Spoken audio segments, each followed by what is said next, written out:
Alors, dans cette vidéo, nous allons voir un exemple d'application du théorème de Cayley-Hamilton. Théorème qui est très simple, mais dont on ne sait pas généralement comment l'appliquer. Ici, on va voir deux exemples d'application très simples. Donc, on nous donne une matrice A de coefficients 1, moins 1, 2 et 5.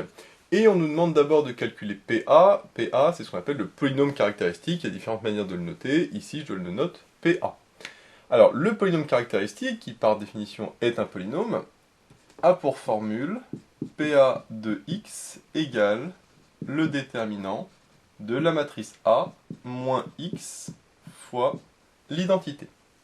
Donc, on va faire le déterminant, donc on va l'écrire avec deux barres verticales, une de chaque côté. Et on va faire grand A moins x identité. Moins x identité, ça veut dire qu'on rajoute moins x sur la diagonale, c'est-à-dire que j'ai ici 1 moins x et 5 moins x. Par contre, les coefficients qui ne sont pas sur la diagonale, eux, ne changent pas. Donc ça, c'est pour la matrice A moins x identité, et pour calculer le déterminant, je mets les barres de chaque côté.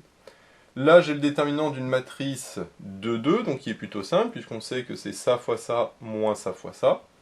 J'ai donc 1 moins x fois 5 moins x, moins l'autre diagonale, c'est-à-dire moins 2 fois moins 1, donc moins 2, moins 2, ça fait plus 2. Je mets directement plus 2. Maintenant, je vais développer. 1 fois 5, ça fait 5. 1 fois moins x, ça fait moins x. Moins x fois 5, ça fait moins 5x. Moins x fois moins x, ça fait plus x carré. Et enfin, le plus 2 qui est ici. Maintenant, je remets dans l'ordre. Donc d'abord le x carré. Ensuite, qu'est-ce que j'ai en x moins 5x, ça fait moins 6x. Et en constante, j'ai 5 plus 2, ça fait 7. Donc ici, j'ai plus 7. Donc finalement, je vais l'écrire ici. J'ai PA de x, le polynôme caractéristique, qui est égal à x carré moins 6x plus 7. Je suis allé vite sur cette première question parce que ici c'est pas le but, pour l'instant il n'y a pas le théorème de Cayley-Hamilton, c'est à partir de la deuxième question qu'on va l'utiliser. Donc là je suis allé rapidement parce que là il n'y a aucune difficulté particulière, on l'a déjà fait dans d'autres vidéos. Maintenant on va voir justement une question dans laquelle on va pouvoir appliquer le théorème de Cayley-Hamilton. Donc, dans la deuxième question, on nous pose un polynôme P de x, donc on nous dit que c'est 2x puissance 4 moins 12x au cube plus 19x carré moins 29x plus 37, et on nous demande de calculer P de A. Donc pour calculer P de A, on se dit, je remplace le x par A, comme dans une fonction, donc ça me fait 2a puissance 4 moins 12a au cube plus 19a carré moins 29a plus 37. Donc, c'est bien, sauf que a puissance 4, a puissance 3 et a carré, je les ai pas forcément, et même si je les avais, remplacer là-dedans avec en plus des coefficients comme moins 29, 19, moins 12, ça va être un calcul qui va être très très long. Et on va voir que grâce au théorème de Cayley-Hamilton, on peut facilement répondre à cette question en utilisant le polynôme caractéristique. L'idée, c'est que je vais faire la division euclidienne de P de x, mon polynôme, par le polynôme caractéristique PA. C'est-à-dire que je vais faire 2x puissance 4 moins 12x au cube plus 19x carré moins 29x plus 37, le tout divisé par mon polynôme caractéristique, c'est-à-dire x carré moins 6x plus 7. Donc si on revient à faire une division de polynôme, qu'on pose de cette manière-là. Donc pour faire ma division, comme d'habitude, je regarde ici, le plus grand coefficient c'est 2x puissance 4, ici le plus grand coefficient c'est 2x, c'est x carré. 2x puissance 4 divisé par x carré, ça donne 2x carré. Donc ici j'ai 2x carré. Maintenant ici je mets moins, entre parenthèses, 2x carré fois x carré ça fait 2x puissance 4, qui va se simplifier. 2x carré fois moins 6x, ça fait moins 12x au cube. Donc là, j'ai moins 12x au cube. Et 2x carré fois 7, ça fait plus 14x carré. Je ferme la parenthèse. Je tire mon trait pour dire que je fais la soustraction. 2x puissance 4 moins 2x puissance 4, ça fait 0, ça c'est normal.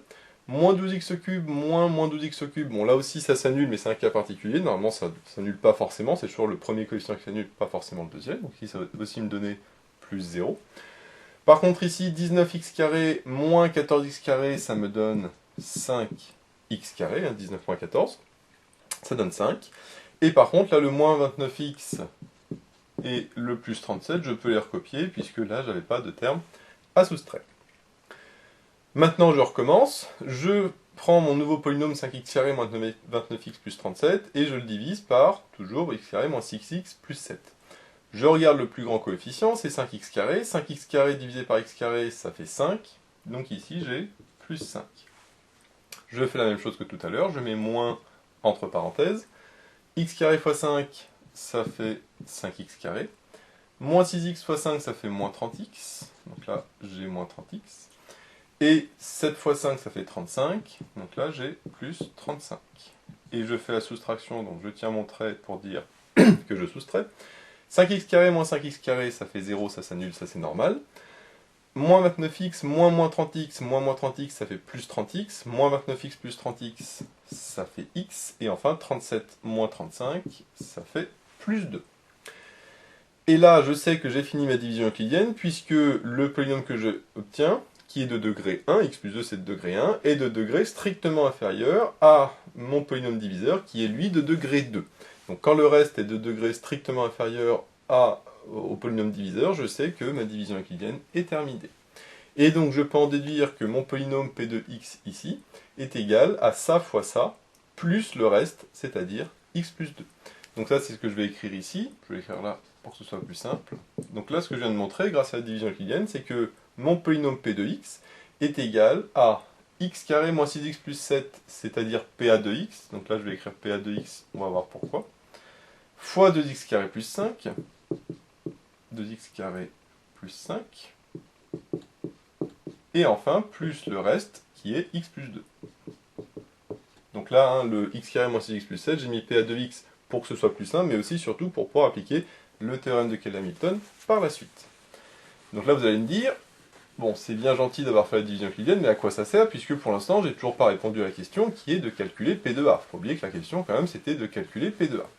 Et bien c'est là justement qu'on va pouvoir voir l'utilité de cette division, puisque maintenant j'ai écrit P de x non pas sous la forme développée ici, mais sous cette forme-là, c'est-à-dire sous forme de la division euclidienne.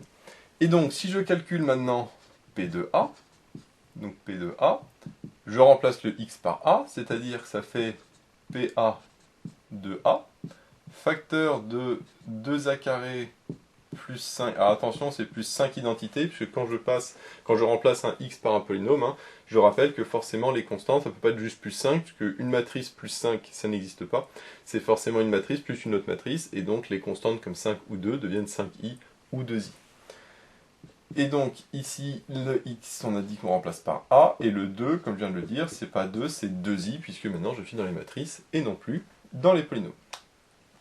Maintenant, qu'est-ce que j'ai fait apparaître? Eh bien, j'ai fait apparaître PA de A, c'est-à-dire que je fais le polynôme caractéristique de A évalué en la matrice A. Et ça, d'après le théorème de Cayley-Hamilton, c'est égal au polynôme nul. Donc je note 0, hein, mais c'est le polynôme nul. Donc là, je peux écrire que PA de A est égal au polynôme nul, d'après le théorème, je le remets en TH, hein, de Cayley-Hamilton. Voilà. Donc ça, hein, le théorème de Cayley-Hamilton, ça dit que le polynôme caractéristique d'une matrice exprimée, enfin évaluée en cette matrice, est toujours égal au polynôme nul. Bien sûr, ça marche pour A, mais ça marche pour n'importe quelle matrice. Si j'ai une matrice B, et ben le polynôme caractéristique de B évalué en B, donc PB de B, est égal au polynôme nul. Si j'ai une matrice M, PM de M est égal au polynôme nul, etc., etc.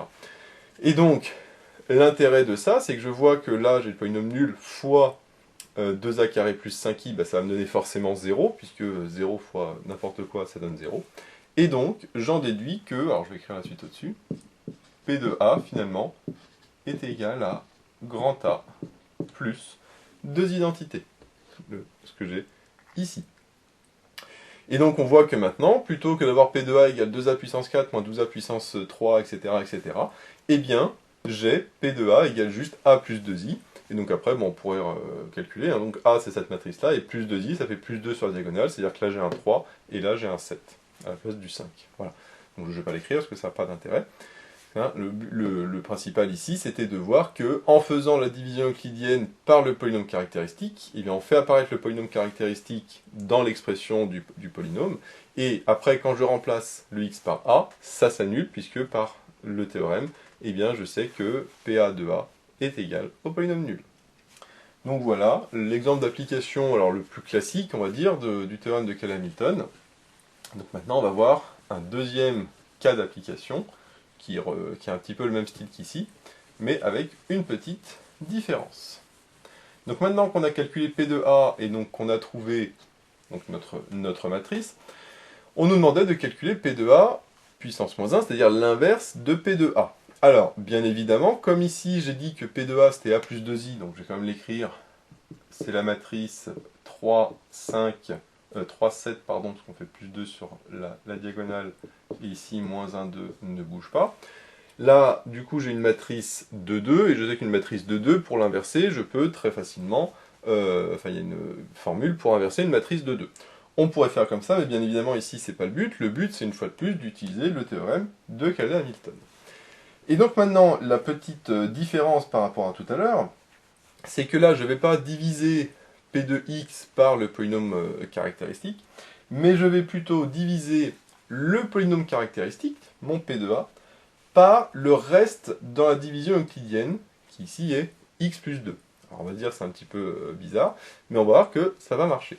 C'est-à-dire que là, je vais refaire une division euclidienne, mais du polynôme caractéristique, PA, par le reste de la division euclidienne, qui est égal à x plus 2. Donc là, c'est comme tout à l'heure, je vais aller vite parce que c'est le même principe que tout à l'heure. X carré divisé par x, ça me donne x. Donc moins, entre parenthèses, x carré plus 2x. X carré plus 2x. X carré moins x carré, ça donne 0. Et moins 6x moins 2x, ça donne moins 8x. Donc ici, j'ai moins 8x plus 7. Je n'ai pas terminé puisque ici c'est de degré 1. Donc c'est pas de degré strictement inférieur à x plus 2 qui lui aussi de degré 1. Donc je continue. Moins 8x divisé par x, ça donne moins 8. Donc j'ai moins entre parenthèses. X fois moins 8, ça donne moins 8x. Et moins 8 fois 2, ça donne moins 16. Moins 8x moins moins 8x, ça donne 0. Et 7 moins moins 16, ça donne 7 plus 16. 7 plus 16, ça donne 23. Là par contre, j'ai un polynôme de degré 0, strictement inférieur à x plus 2 qui est de degré 1. Donc je sais que ma division euclidienne est terminée. Maintenant, qu'est-ce que je viens de montrer? Je viens de montrer que x carré moins 6x plus 7 est égal à ça fois ça, plus ça. C'est-à-dire que x carré moins 6x plus 7 est égal à x plus 2 fois x moins 8, plus le reste, c'est-à-dire 23. Mais moi, ce que je vais faire, c'est, du coup, maintenant, comme tout à l'heure, remplacer dans cette égalité le x carré moins 6x plus 7 par PA de x, puisque je sais que, justement, ce polynôme est égal à PA de x.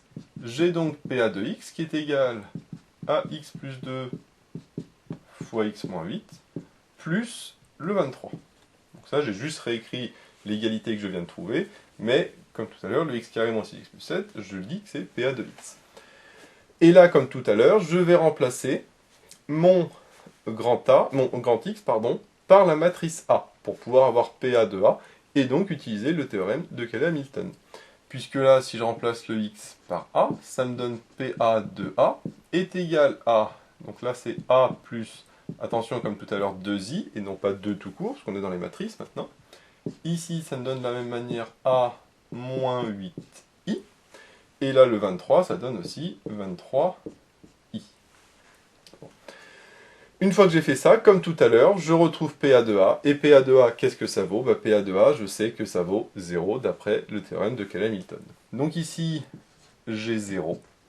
Et ici, je retrouve A plus 2I. Or, que vaut A plus 2I? Justement, le fameux P de A. C'est pour ça que tout à l'heure, j'ai divisé x carré moins 6x plus 7 par le reste de la division euclidienne, puisque je sais, d'après ce qu'on a montré tout à l'heure, que P de A, finalement, c'est égal au reste de la division euclidienne évalué en A. Et donc c'est pour ça que j'ai fait la division euclidienne par A, pour retrouver mon A plus 2I, qui vaut P de A.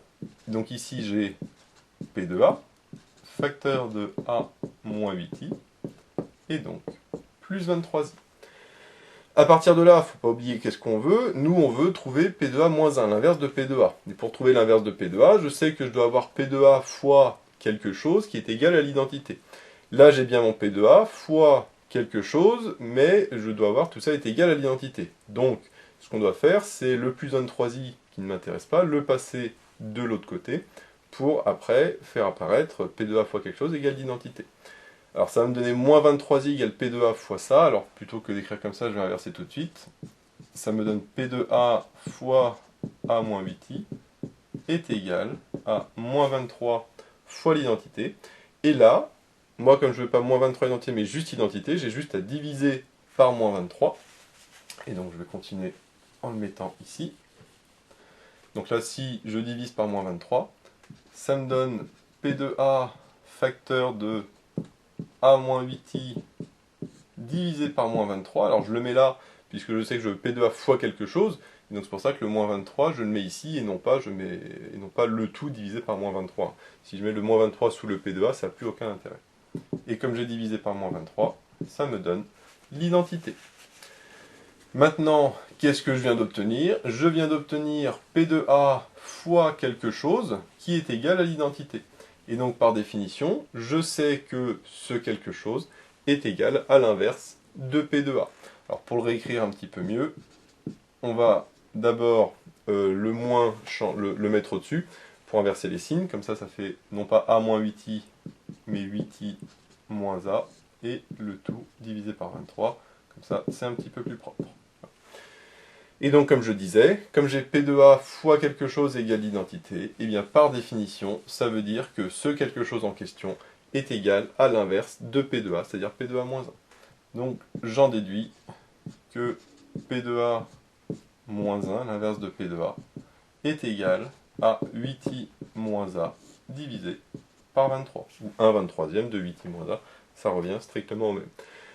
Donc après je fais moins A, donc je mets des moins partout, et puis je rajoute des 8 sur la diagonale, et après je divise tout par 23, je ne vais pas l'écrire parce que ça n'a pas d'intérêt. L'intérêt c'était d'arriver à cette expression-là.